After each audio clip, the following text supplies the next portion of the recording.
તો ફાઇનલી ચાલો હવે નીકળી જાય. પૈસા આવી જાય છે આપણા હાથમાં. આવી જાય છે આલોકભાઈ ઘરે. તે હાલો તે નવો મોબાઈલ લેવા આવો ચાલ બે. ફાઇનલ અહીંયા રિલીફ મોબાઈલમાં આવી જાય છે. હવે આ મોબાઈલ આપણો હમો થઈ ગયો જોવો.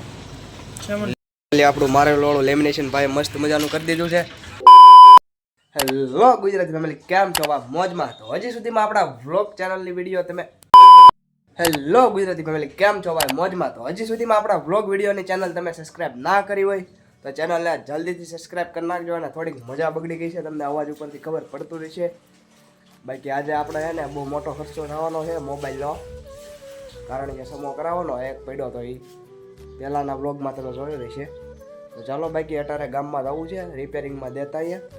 ફાઇનલી મસ્ત મજાનો સુખનો સૂરજ ઉગી ગયો છે અને ચોખા પણ ધોઈને સૂકવી દીધા, કારણ કે વેફર બનાવવાની છે. વેફર જ બનાવવાની છે ને.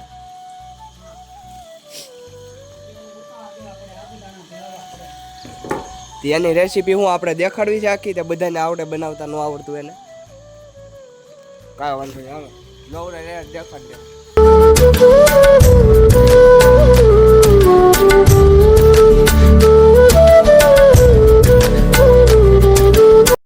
પછી તમારો ભાઈ ફાઇનલી મોબાઈલ નાખી એવો છે રિપેરિંગમાં ઢકાણમાં, આપણે ગાંધી ચોકમાં આવેલ છે.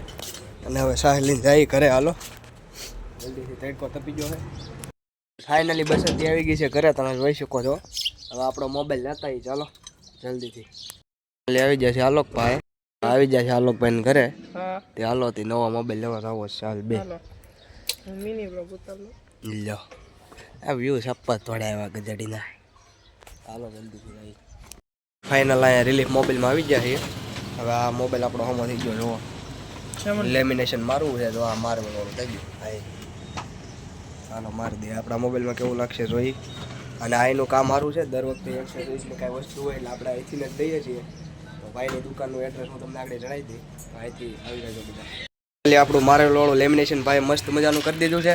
તો ભાઈ તમારી શોપનું એડ્રેસ જણાવી દેજો. એડ્રેસ મુનીભાઈ ચોક રાઉન્ડ રિલીફ મોબાઈલ સાવરકુંડલા. હા તો જલ્દીથી આવી રહેજો. ભાઈ મસ્ત મજાનું કામ કરી આપે છે, મને પણ મસ્ત લેમિનેશન કરી દીધું. તો ચાલો હવે ડાયરેક્ટ ઘરે ભાગશું, મોડું થાય છે. ભાઈને પાછું કામે જવાનું છે. હાલો. તમને ખબર જ છે કે તમારા ભાઈને રોજ બપોરે કાંક ને કાંક ભૂખ લાગે રોંઢે, એટલે આપણે હે ને આજે બનાવી લીધું છે.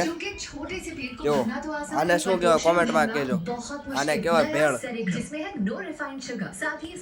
તો ચાલો જલ્દીથી ખાઈ લઈએ.